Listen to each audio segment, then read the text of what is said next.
Hi friends, welcome to our channel. இன்றைக்கி நம்ம வீடியோவில் பிரியாணி வீடு தான் பார்க்க போகிறோம். ஆனால் எப்பவும் போல் சிக்கன் இல்லாமல் நாட்டுக்கோழி பிரியாணி தான் செய்ய போகிறோம். ஃபஸ்ட்டு நாட்டுக்கோழி வாங்கக்காக நம்ம கடைக்கு வந்திருக்கோம். எதிர்க்கவே கொஞ்சம் நல்லா பெருசாக இருந்துச்சு. சரி, நான் அதை எடுத்து வெயிட் போட்டால் 1.5 கிலோ வந்துச்சு. சரி, ஓகே அப்படின்னு சொல்லிட்டு ரேட் வந்து 600 வந்துச்சு. நாட்டுக்கோழி வாங்கினீங்கன்னா தோலை உரிக்காதீங்க, தோலோடு செஞ்சு பாருங்கள், டேஸ்ட் நல்லாயிருக்கும். ஆனால் நம்ம தோலோடு செய்யும்போது இது மாதிரி அவங்கள்ட்ட சொன்னோம்னா மஞ்சள் தேய்ச்சி நெருப்பில் வாட்டி கொடுப்பாங்க. அப்போ அந்த மாதிரி வாட்டும் போது அது மேலே இருக்கிற அந்த பொங்கு முடின்னு சொல்லுவாங்க, அந்த முடியெலாம் பொசுங்கிடும். அப்போ நம்ம சாப்பிட்றதுக்குமே நல்லாயிருக்கும். அதுக்கப்புறமா நம்ம பீஸ் போட்டு எடுத்துக்கலாம். நான் இன்றைக்கி வந்து பிரியாணி பீஸாக கேட்டிருக்கேன், கொஞ்சம் பெரிய பெரிய பீஸாக கேட்டிருக்கேன். இது வந்து ஃப்ரைடே எடுத்த வீடியோங்க. ஃப்ரைடேனாலே நம்ம வீட்டில் எப்போவுமே பிரியாணி தான் இருக்கும். உங்கள் வீட்டில் நீங்கள் என்னென்ன சமைச்சிங்கன்னு கமெண்ட்டில் சொல்லுங்கள். இப்போ அவ்வளோதான், கறி பேக் பண்ணிவிட்டு வீட்டுக்கு கிளம்பியாச்சு. இப்போ எப்படி சமைக்கிறதுன்னு பார்க்கலாம் வாங்க. ஃபஸ்ட்டு வந்தோடனே கறிலாம் வாஷ் பண்ணி எடுத்து வச்சாச்சு.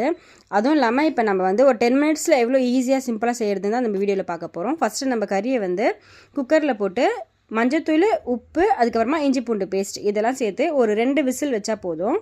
அதுக்கு மேலே வைக்க வேண்டாம், அப்புறம் ரொம்ப வெந்துடும். நெக்ஸ்ட்டு நான் வந்து சைட் பை சைடு வந்து சுடு தண்ணியும் வச்சுருக்கேன். எனக்கு நம்ம வெடிச்சு தான் சேர்க்க போகிறோம். சுடு தண்ணி ஒரு சைடு வச்சுருக்கேன். அதுக்கப்புறமா நம்ம வெங்காயம் தக்காளி பிரியாணி மசாலா வதக்கிறதுக்காக ஒரு பக்கம் நான் வந்து பிரியாணி சத்தெல்லாம் வச்சு விட்டுட்டேன். இங்கே பாருங்கள், எல்லா மசாலாவும் சேர்த்துட்டு நம்ம ஒரு மிக்ஸ் கொடுத்துட்டு கொஞ்சமாக ஒரு கிளாஸ் தண்ணி சேர்த்தா போதும். ஒரு 2 விசில் தானே நம்ம வைக்க போகிறோம். ஒரு கிளாஸ் தண்ணி சேர்த்துட்டு ஒரு 2 விசில் ஆஃப் பண்ணிடலாம். அதுக்கப்புறமா நம்ம அரிசி வடிக்கிறதுக்காக தண்ணி வச்சுருந்தோம் இல்லையா, அதில் வந்து தேவையான அளவு உப்பு சேர்த்துக்கலாம். அதுக்கப்புறமா பிரியாணி செய்ய ஆரம்பிச்சிடலாம். இது ரொம்பவே ஸ்பீடாக முடிகிற வேலைங்க, நீங்கள் இந்த மாதிரி ட்ரை பண்ணி பாருங்கள்.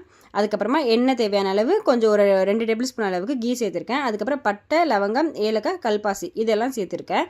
சேர்த்துட்டு நம்ம கட் பண்ணி வச்சுருக்க வெங்காயம் இதெல்லாம் சேர்த்து நல்லா ஒரு கோல்டன் ப்ரௌன் வர அளவுக்கு வதக்கலாம். நம்ம வெங்காயம் வதக்கும் போது தேவையான அளவு உப்புமே சேர்த்துக்கலாம். உப்பு பார்த்து சேர்த்துக்கோங்க, ஏன்னா நம்ம கறியிலையுமே உப்பு சேர்த்துருக்கோம், அதுக்கப்புறமா தண்ணியிலையுமே உப்பு சேர்த்துருக்கோம். வெங்காயத்தில் உப்பு சேர்க்கும் போது கொஞ்சமாக பார்த்து சேர்த்துக்கோங்க. நெக்ஸ்ட்டு வந்து நான் சைட் பை சைடு முட்டையுமே பாயில் பண்ணி வச்சுருக்கேன்.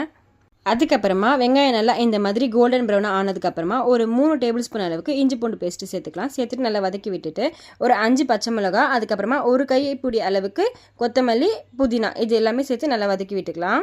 நம்ம சேர்த்த கொத்தமல்லி, புதினா எல்லாம் கொஞ்சம் நல்லா வதங்கி வந்ததுக்கப்புறமா ஒரு 2.5 டேபிள் ஸ்பூன் அளவுக்கு நான் வந்து காரத்தூள் சேர்த்துருக்கேன். கறியிலையுமே நம்ம காரத்தூள் சேர்த்துருக்கோம். நீங்கள் இதையுமே சேர்க்கும்போது பார்த்து சேர்த்துக்கோங்க. அதுக்கப்புறமா நம்ம கட் பண்ணி வச்சுருக்கிற தக்காளி இதெல்லாம் சேர்த்துட்டு நல்லா வதக்கி விட்டுட்டு ஒரு 2 கப் அளவுக்கு தயிர் சேர்த்துருக்கேன் நான். நம்ம வந்து கொஞ்சம் தயிர் எக்ஸ்ட்ராவே சேர்த்துக்கலாம், ஏன்னா நாட்டுக்கோழி வந்து கொஞ்சம் ஹீட் இல்லையா, அதனால் தயிர் கொஞ்சம் நம்ம எக்ஸ்ட்ராவே சேர்த்துக்கலாம். தயிர் சேர்த்து நம்ம நல்லா ஒரு 2 தடவை சாட்டே பண்ணி விட்டுட்டு நம்ம வந்து கறி வேக வைக்க வச்சுருந்தோம் இல்லையா, அது கரெக்டாக 2 விசில் வந்துச்சு. வந்ததுக்கப்புறம் ப்ரெஷர்லாம் போனதுக்கப்புறம் ஓப்பன் பண்ணி பார்த்தா நம்ம கறியிலேயே தண்ணி விட்டுருக்கோம். அந்த தண்ணியில் ஒரு பக்கம் இருக்கட்டும். நம்ம எடுத்து வச்சுருக்க கறியை மட்டும் நம்ம அந்த மசாலா வதக்கி வச்சுருந்தோம் இல்லையா, அதில் சேர்த்துக்கலாம். நம்ம எடுத்து வச்சுருக்க கறியெல்லாம் சேர்த்ததுக்கப்புறமா ஒரு 2 மிக்ஸ் கொடுத்துட்டு உப்பு, காரம் எல்லாமே கரெக்டாக இருக்கான்னு பாருங்கள். அப்படி சப்போஸ் எதுவும்